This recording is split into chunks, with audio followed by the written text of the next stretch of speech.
Merħba, bħalissa fuq livell Ewropew qed tiġi proposta regolamentazzjoni dwar il-ħlasijiet tard, Late Payment Regulation, illi temenda direttiva tal-2011. Kif se taffettwa l-negozji Maltin? Rasib ras illum ma' Josef Busuttil, President tal-Malta Association of Credit Management. Grazzi tal-li ġejt il-programm.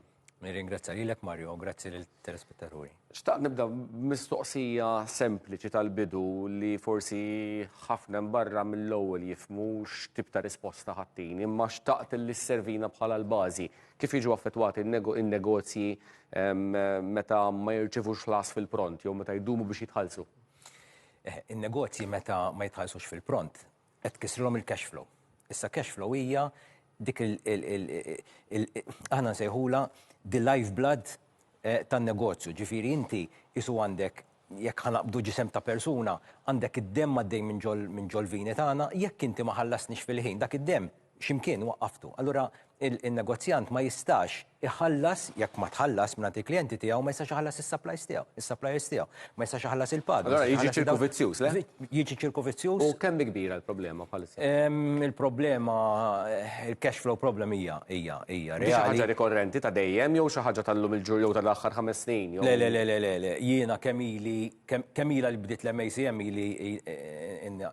ili fiha jiena nagħmlu surveys kull sena u kull sena wara l-oħra ġifieri.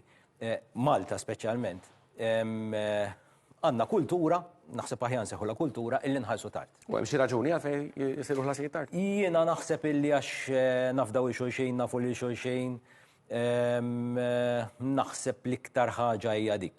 Is-suq huwa żgħir u allura l-fatt li s-suq huwa żgħir għandek il-kompetizzjoni, għandek ħafna iktar kompetizzjoni.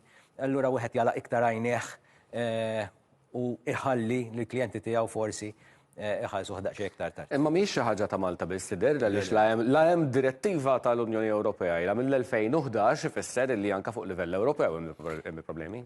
Id-direttiva oriġinarjament bdiet fl-2001 u mbagħad ġiet riveduta fl-2011. 23 sen ilu. Żgur. U issa qed tiġi proposta di regulation.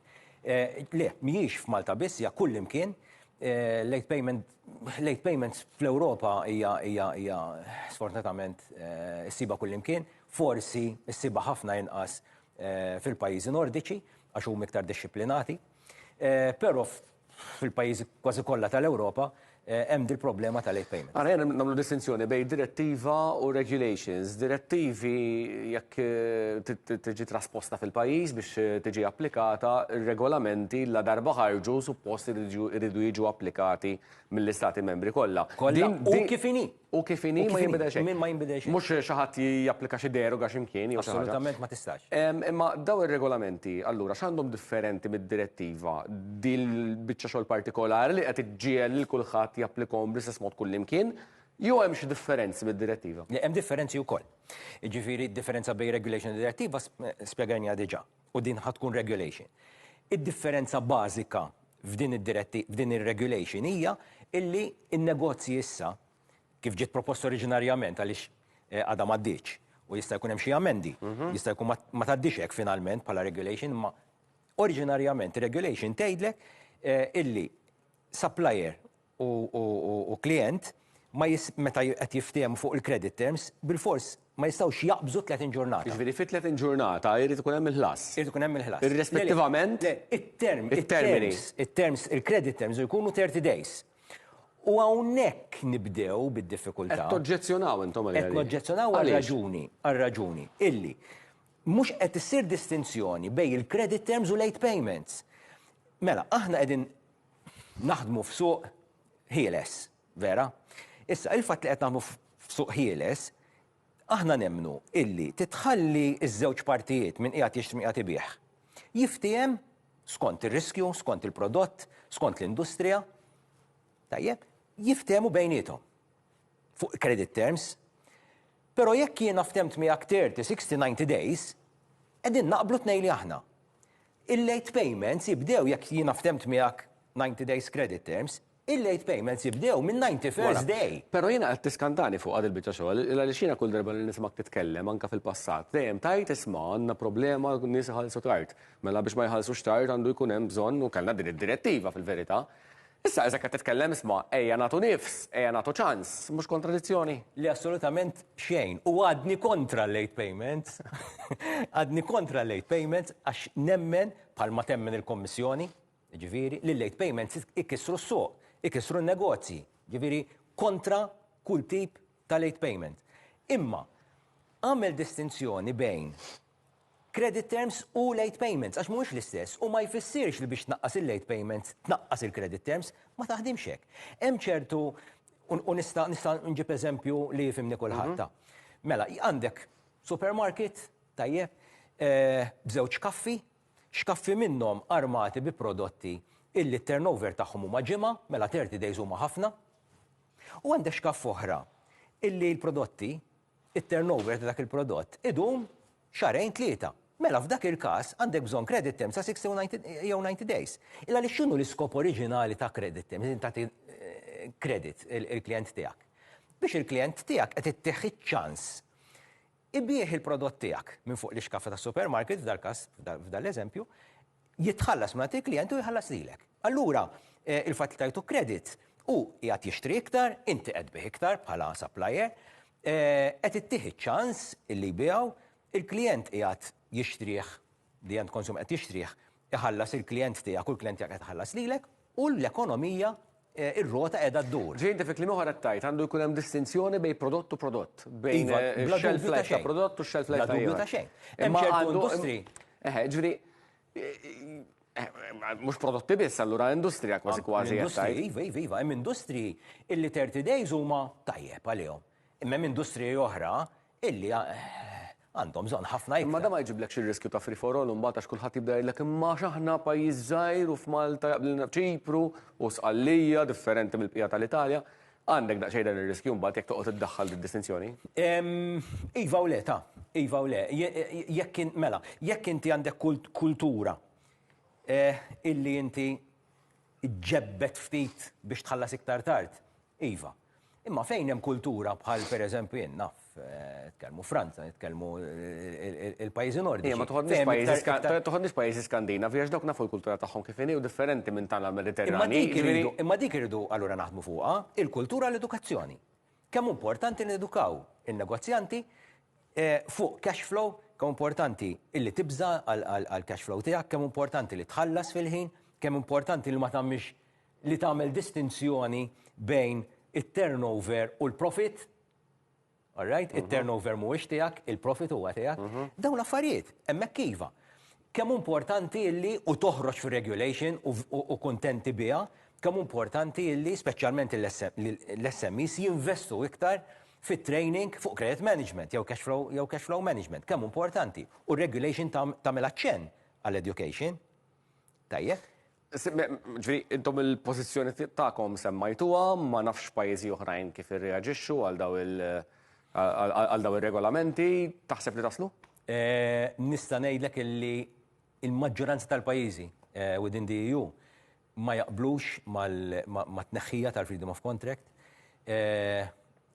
Jaqblu li jkun hemm iktar flessibilità, qegħdin nitkellmu fuq suq ħieles u allura ħalli lis-suq jimxi, imexxi. Fil-fatt jiena nemmen u fil-fatt diġà kien hemm vot ta' setta amendi mill-imko ix-xalli għadda u hemm ċertu flessibilità diġà. Ġifieri qed naraw diġà ċertu flessibilità ta' 30 days. Meta taħsbu t-tier li daw jitlu fis-seħħ? Jista' jkun li dil-ġimgħa suppost hemm il-vot mill-Parlament Ewropew, u mbagħad jaġit fil-Kommissjoni, il-Kommissjoni toħroġ U intom dil-ġimgħa bħala MACM ħadd organizzaw dil-konferenza biex tinformaw lill-membri tagħkom dwar dis-sitwazzjoni, le? Iva. Dil-ġimgħa nhar il-ħamis, fil-fatt, fit-18 ta' dan ix-xahar, nhar il-ħamis li ġej ta' din il-ġimgħa. Se norganizzaw l-annual credit conference tagħna fejn ħan niddiskutu diversi temi fejn jidħol credit management, waħda minnhom hija ovvjament il-late payment directive. Hija l-prinċipali di, l-diskussjoni prinċipali. Però hemm oħra. Hemm oħrajn. Hemm oħra, invoicing pereżempju. Malta taqbad?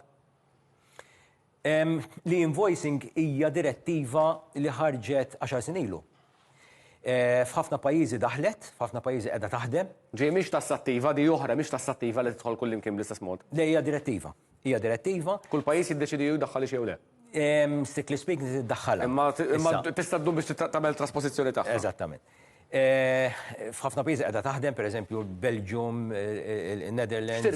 X'tirrikjedi? Sissa qiegħda eventwalment tinfetaħ anki għan negozji, ma sissa qiegħda meta jkun hemm negozju bejn il-privat u l-gvern, l-invoicing toħroġ b'mod elettroniku biex tiffaċilita il-pagamenti, tiffaċilita wkoll tiffaċilita l-pagamenti, tnaqqas ukoll il-late payments, eventwalment. Ġifieri kull fejn għandek transaction bej business to government, suppost transazzjoni tisiru. Ġifieri pratikament toħroġ invoice, toħroġ mod elettroniku, allura awtomatikament la ħarġet di mod elettroniku jista' jkollok isu tikkikja xi ħaġa, ġifieri ddaħħal fis-seħħ. Link, eżatt, li minna awtomatikament joħroġ il-pagament u jsiru l-pagamenti kollha li huma. Eventwalment l-iskop li huwa skop ġenwinu tajjeb. Illi l-invoicing tiftaħ mbagħad anke business to business, jiġifieri hemmhekk imbagħad ikollok vera direttiva jew biċċa liġi li tagħmel ħafna sens għaliex anke jkun hemm trasparenza, anke jkun hemm transazzjonijiet jgħaddu iktar b'mod inqas burokratiku. Naħseb li tgħin ħafna. Tgħin il-cash flow. Tgħin il-cash flow bla dubju. Ħadd iddiskutu wkoll direttiva li wkoll relattivament hija ġdida, Consumer Credit Directive. Iva, dika hija direttiva interessanti ħafna. Kenna diġà qabel, però ġiet għaddiet mill-Parlament Ewropew f'Diċembru li għadda. Hija direttiva interessanti li tgħin lill-konsumatur. Pereżempju, in-negozjant qabel ma jagħti qabel ma jbieħ on credit lill-konsumatur, lilu lilek, the end consumer, irid jaċċerta ruħu, irid jagħmel analiżi li il-pagamenti li jiena u inta ħnibdew inħallsu għax trajna dan l-oġġett bin-nifs, li jiena mhux sembati għax jiena xtrajt, finanzjarjament mhux ħambati għax jiena xtrajt dak il-prodott bin-nifs. Qisu kif jagħmel bank meta inti tmur għandu biex tieħu loan. Prosit, eżattament, ġibt eżempju tajjeb ħafna, iva, hekk. Fost affarijiet oħra, għax imbagħad hemm ukoll pereżempju n-negozjant irid jispjega b'mod ċar mingħajr small letters, b'mod ċar kemm huma l-interessi jekk hemmx additional charges, ġifieri il-klient, il-konsumatur mhux il-klient, l-individwu irid ikun ċar f'moħħu x'se jixtri, kemm sa tiġih dak il-prodott. Ma din daqsxejn ta' issa qed tidħol fuq l-affarijiet perġwi li jkollok il-bank qed jivverifika l-affarijiet personali tiegħek biex ikun jaf jekk inti ħajtik self inti tkun kapaċi tħallsu. Issa qed ngħidu li negozju jrid jagħmel dak l-eżerċizzju. Għaliex le? Jiena nistaqsik. Għax hemm id-data personali tal-individwu ma jimpurtax jiena nirrispondik bil nistaqsik mistoqsija oħra. X'inhi d-differenza bejn tmur il-bank u tissellef għall-karozza? Jew tmur direttament għandak li jbieħ il-karozza u tixtriha bin-nifs. Jiena nwieġbek, il-bank hija istituzzjoni regolata mill-Bank Ċentrali u mill-istituzzjonijiet l-oħrajn kollha, ma il-negozju privat u il-negozju privati fa? Negozju huwa privat, imma il-transazzjoni hija simili, hija l-istess. Għax hemm transazzjoni. Hemm transazzjoni. U transazzjoni hija simili. Tajjeb, fil-fatt id-direttiva qiegħda biex tgħin lill-individwu illa għaliex mhux ħafna drabi, imma insibu każijiet u mhumiex ftit fejn l-individwu jixtri għax jara sabiħa, għax irida, jixtriha bin-nifs. Għax tammixlu għajnejh, jixtriha bin-nifs u mbagħad ma jasalx għaliha. Ma taħsibx li għandu jkun hemm salvagwardji fuq id-data personali? Iva dejjem, u għandu jibqa' jkun hemm. Ma jfissirx għax ħajkollok din id-direttiva ħajkun hemm xi breaches ta' data protection, ġifier l-affarijiet isiru bis-serjetà kif għandhom ikunu, mid-data protection tiġi l-individwu jkun protett anke mid-data personali tiegħu. F'dal qasam kollu qegħdin nitkellmu, u naf li intom anke fil-konferenza ħadqajmu dan il-punt fuq l-użu tal-AI. L-AI fiex tista' tgħinkom lilkom? L-AI hija huma sistemi again elettroniċi minix tekniku imma l-AI tgħin ħafna biex tiġbor l-informazzjoni u tiddissemmina l-informazzjoni kif ukoll anke fit-transazzjonijiet ta' kuljum. Jiġifieri wieħed minn dawk il-persuni li nemmen forsi għax issa qed nikber illi ħadd ma jieħu post lill-persuna u il-funzjoni ta' kreditu huwa a people's function. huwa Transazzjoni bejn dipartiment tnejn min-nies. bejn tnejn min-nies u jrid ikun hemm tnejn min-nies li jiftehmu u jkun hemm tnejn min-nies li jitkellmu anke biex isir il-ħlasijiet. Però id-day-to-day running tal-amministrazzjoni, tal-management tal-accounts receivable, tad-debtors jistgħu jsiru b'mod faċli, b'mod elettroniku billi ddaħħal l-AI u jekk inti negozju li qed issellef li qed tbieħ on credit jipprompti għalek isma' qed attent għax dak il-klient jista' jkun illi sajtek it-trouble jew isma' qed attent għax dak il-klient diġà beda mhux qed iħallsek fil-ħin. Ġifieri jkun hemm dawn l-affarijiet, dawn l-għajnuniet, dawn l-għodot grazzi għall-AI illi jgħinu ħafna lin-negozjanti. Josef Busuttil, President tal-Malta Association of Credit Management, grazzi ħafna tal-li kont miegħi għall-programm Ras Imbras. Ras Imbras mit-tnejn għal-ġimgħa, fit-3 ta' war nofsinhar, fis-6 u nofs ta' filgħaxija u ssibuna wkoll fuq YouTube. Grazzi ħafna.